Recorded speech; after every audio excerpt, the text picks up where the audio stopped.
അതിരപ്പള്ളിയിൽ ജനവാസ മേഖലയിൽ ഇറങ്ങുന്ന കാട്ടാനക്കൂട്ടത്തെ വനപാലകർ വനത്തിലേക്ക് കയറ്റിവിടുന്നതിനിടെ ആനകൾ വീണ്ടും ജനവാസ മേഖലയിലേക്ക് എത്തിയത് ആശങ്കയിലാഴ്ത്തി. വെള്ളപ്പാറ, വെറ്റിലപ്പാറ 15 മേഖലകളിൽ ബുധനാഴ്ച പുലർച്ചെ എത്തിയ കാട്ടാനക്കൂട്ടം നിരവധി കർഷകരുടെ കാർഷിക വിളകൾ നശിപ്പിച്ചു. ചാത്തോളിൽ മാത്യുവിന്റെ വീട്ടുമുറ്റത്ത് വരെ ആനകൾ എത്തി. ആനകൾ ജനവാസ മേഖലയിലേക്ക് ഇറങ്ങുന്നിടങ്ങളിൽ വനപാലകരുടെയും പ്ലാന്റേഷൻ ഉദ്യോഗസ്ഥരുടെയും സംഘം പരിശോധന നടത്തി.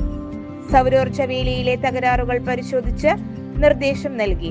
കാട്ടാനകൾ ഇറങ്ങുന്ന വഴികളിൽ സെൻസർ പ്രവർത്തിച്ച് അലറാം അടിച്ച് ശബ്ദം ഉണ്ടാക്കുന്ന അനേഡേഴ്സ് അലറാം സിസ്റ്റം സ്ഥാപിച്ചു.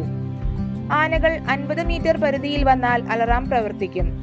ആനകളുടെ സഞ്ചാരം നിരീക്ഷിക്കാൻ വിവിധ പ്രദേശങ്ങളിൽ AI ക്യാമറകൾ സ്ഥാപിച്ചിട്ടുണ്ട്.